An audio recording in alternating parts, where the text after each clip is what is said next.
Hi viewers, welcome to our channel. ప్రస్తుతం మనతో Zoom live లో అందుబాటులో ఉన్నారు వైఎస్ఆర్సీపీ విశాఖ జిల్లా అధికార ప్రతినిధి మంచా నాగమల్లి గారు. నమస్తే మ్యామ్. నమస్కారం. మ్యామ్ ఎలా ఉన్నారు? బాగున్నాను సార్, మీరు బాగున్నారా? సూపర్ అండి. నిన్న అమరావతిలో ఒక మీటింగ్ జరిగింది.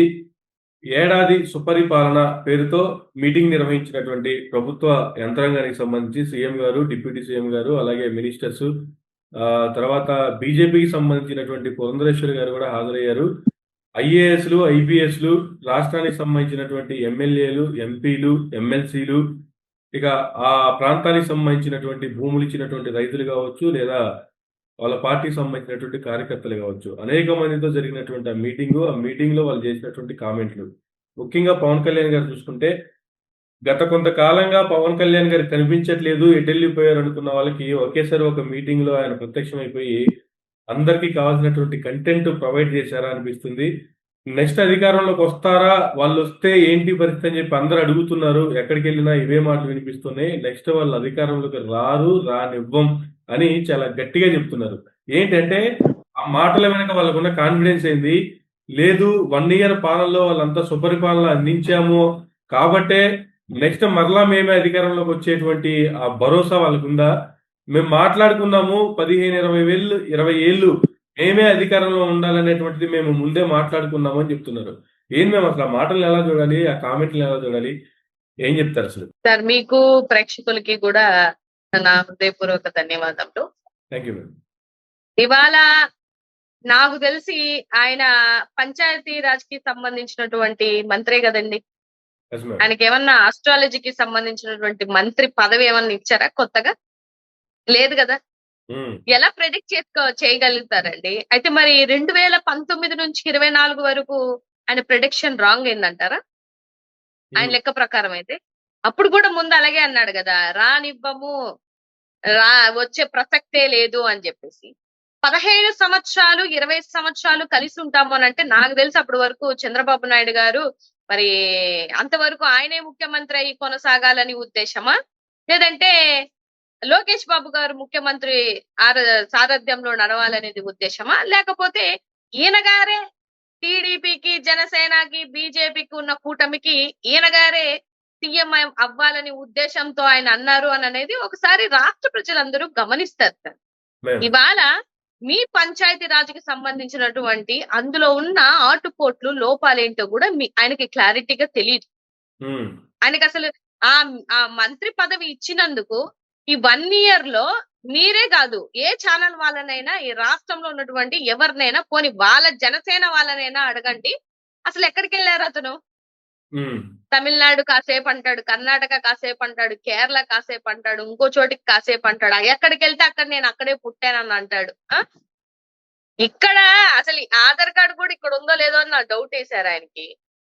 వాళ్ళు పొద్దున్న లేస్తే హైదరాబాద్ లో ఉంటున్నారు.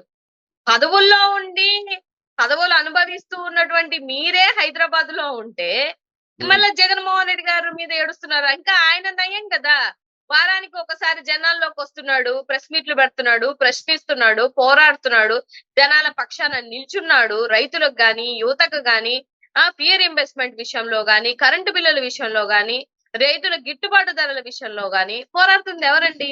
జగన్మోహన్ రెడ్డి గారా, లేకపోతే పవన్ కళ్యాణ్ గారా, లేకపోతే ఇంకే సోకాళ్ళు వీళ్ళు చెప్తున్నటువంటి నాయకుల? మీరు ఎలా చెప్పగలుగుతారు మేమే ఉంటాం? ఏదైనా జాతకాలు చెప్పే మినిస్టర్ ఏదైనా ఉంటే ఆయనకి ఇవ్వమనండి, అలాగే ఆయన జాతకాలు చెప్పుకోమనండి, సరిపోతుంది. ఎందుకంటే రాష్ట్ర ప్రజల యొక్క భవిష్యత్తు మీద గాని, వాళ్ళకు జరుగుతున్నటువంటి అన్యాయాల విషయంలో గాని ఆయనకు అసలు ఆయన సొంత నియోజకవర్గంలోనే ఏం జరుగుతుందో కూడా క్లారిటీ లేదు సార్. ఆయన నియోజకవర్గంలో దళితుల్ని బహిష్కరిస్తున్నారు. ఫస్ట్ దాని మీద ఆయనని తేల్చుకోమని చెప్పండి. దళితుల్ని అంటుంటే మీకు సిగ్గు రాలేదా? నాకు సిగ్గు వస్తుంది, నేను సిగ్గుపడుతున్నా అంటే ఇప్పుడు సిగ్గుపడట్లేదా ఆయన? దళితుల్ని బహిష్కరిస్తుంటే ఆయనకి సిగ్గు రావట్లేదా? ఇప్పుడు సుగాలి ప్రీతి అని ఎప్పుడో 2017లో, ఎంత తెలివైన వాళ్ళంటే సార్ వీళ్ళు, పాపం ఒక రకంగా జగన్మోహన్ రెడ్డి గారు అమాయకుడని అనుకోవాలి సార్. ఎందుకంటే ఆ సంఘటన జరిగింది 2017లో. అప్పుడు ఎవరి హయాంలో సార్ అది జరిగింది? ఎవరు సార్ సిబిఐ అప్పచెప్పాల్సింది? ఎవరు సార్ దాని బాధితులు? కానీ జగన్మోహన్ రెడ్డి గారి హయాంలో వచ్చిన తర్వాత కూడా సుగాలి ప్రీతి కేసుని సిబిఐకి అప్పచెప్పి వాళ్ళకి ల్యాండ్ ఇచ్చి ఏమంటే ఆర్థికంగా భరోసా ఇచ్చి ఒక ఉద్యోగం ఇచ్చి స్థలం ఇచ్చి ఇన్ని చేసి కూడా పాపం ఆయన సుగాలి ప్రీతి విషయంలో మాటలు పడి ఇవాళ ఓడిపోవడానికి వన్ ఆఫ్ ద రీజన్ లో ఒక రీజన్ సుగాలి ప్రీతి ఇష్యూ అంటే ఇంతకన్నా అమ్మాయి కూడా అనుకోవాలనా లేదా మీరు చెప్పండి. మీరు చెప్పండి సార్.